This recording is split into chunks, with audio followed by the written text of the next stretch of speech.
Hey everybody, and welcome to a brand new episode dedicated to Donna Summer, the queen of disco and so many other things, and especially focusing on her Geffen years, the troubled times, difficult times, but where she made some amazing album. And today we are going right along with the 1984 Cats Without Claws, and this album comes right on the tails of this incredible album that she had before that in '83, which was She Works Hard for the Money, and it was produced by Michael Omartian, and it was her biggest hit in 10 years, and certainly a real return to star status, which she hadn't enjoyed in the last years. So, by consequence to that, Geffen, who is a very difficult man, allowed Donna Summer to have her follow-up album produced by Michael Omartian again, and he wanted to replicate that success. That's not what happened with this album. So first of all, let's start with the fabulous album cover. I had to look up, Donna Summer was 36 at the time when she did that photograph. Look how stunning and young and sexy and beautiful she looks. That pink background, which reminds us of the pink background for The Wanderer, and again photographed by Harry Langdon, unbelievable photographer who talks quite a bit about his relationship with Donna Summer. He also photographed Diana Ross quite a bit. And on this cover, I think she just looks absolutely beautiful. She's just so cute and sexy. And this album is a complete return to dance music. And we're in 1984. This album came out on September 11th, which is a strange date.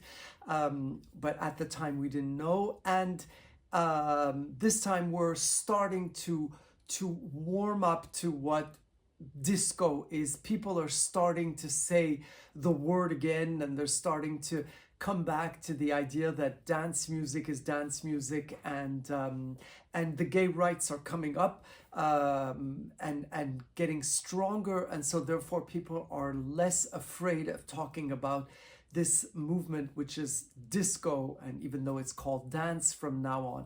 And this album certainly begins with a bang with Supernatural Love, which came out as a single, and it is super powerfully produced, almost overproduced, tons of music, very loud. And you know how it is when you play the the beginning of an album that you hear for the first time, you know right away if you're going to love it, and you also know what type of music it's going to be. And this really sets the tone for this very powerful song.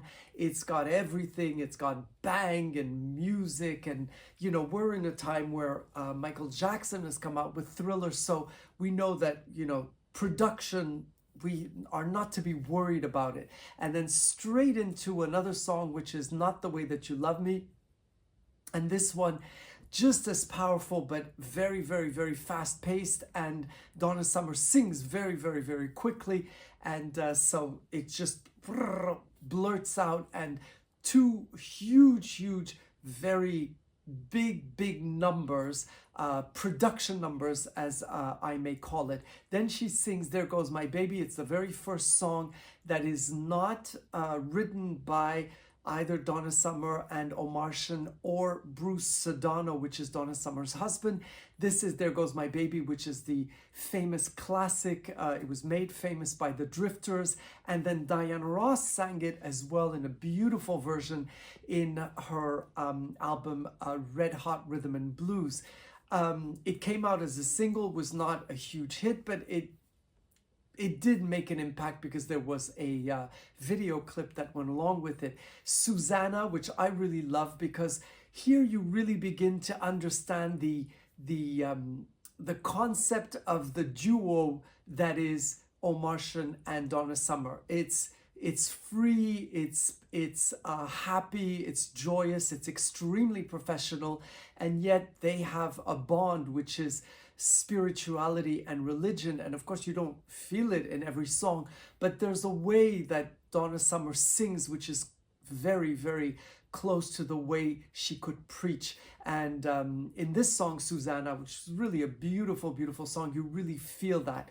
Then comes the hit song, and anyway, the title track, Cats Without Claws. Again, a very Asian type of art, and in the graphics you see it, and even in the way she's dressed. So it's very inspired by Japan, and so you feel it also in the music. And of course it's not Japanese music, but it is the Japanese modern influence of the time because a Japanese art and makeup and fashion were all the rage at that time.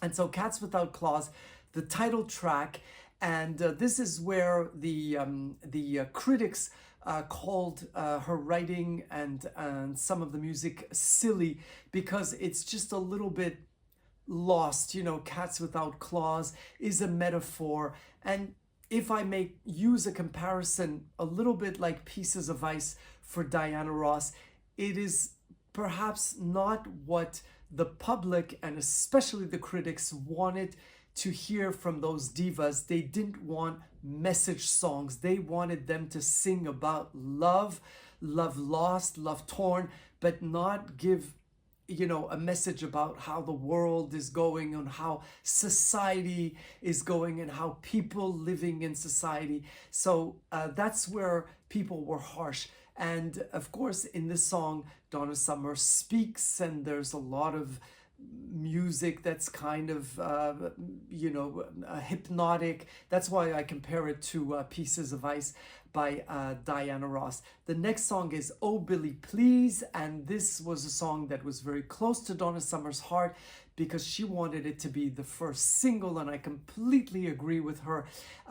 It really could have been a hit, and it wasn't issued as a single. The follow-up, Eyes, which I love because this is where Donna Summer uses her voice in a very special way. She kind of narrates, and she's very cold like this, and almost doesn't use any vibrato, and it makes it very, very modern.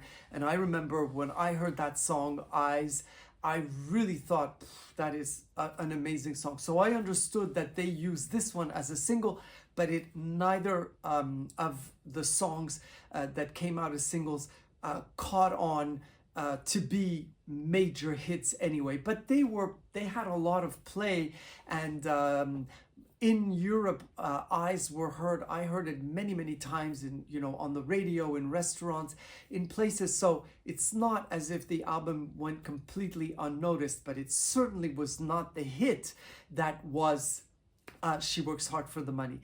Maybe It's Over and I'm Free, two songs that are more than just filler songs, even though, they're not the ones that they focus on.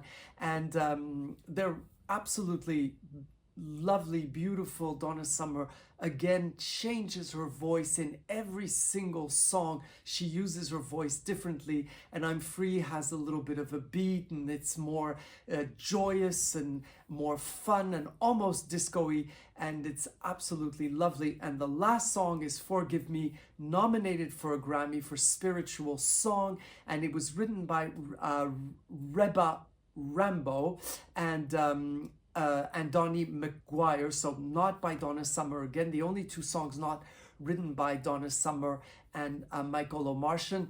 Absolutely magnificent. Remember, I always tell you the last songs in her albums are the spiritual songs, but this one, Forgive Me As I Learn How to Forgive, is so powerful, and her voice, the orchestration with a very, very simple piano and the orchestra that soars towards the end, just absolutely, absolutely extraordinary. The whole album was arranged and produced by Michael Omartian, and he also played some keyboards on this really fantastic album. And it is so great when an album from the 80s does not have the 80s connotation that you can't really put it in time. It could have been an album from the disco era, it could have been an album from the 90s, or even from the 2000s. So this is the last album that I'm going to discuss on Donna Summer's Geffen years, but we'll talk about Casablanca. But next week, we are talking about another huge star who made a little step into Casablanca, contrary to Donna Summer, who left and who tried to make a home there, but, well, we'll talk about it. It's Cher and her album Take Me Home, and her years at Casablanca, two short years. I'll see you next week, and I'll be back in the Canary Islands where I've already done some videos, so I'll be nice and warm because it is freezing here in Paris. I'll see you all very, very soon. Bye-bye.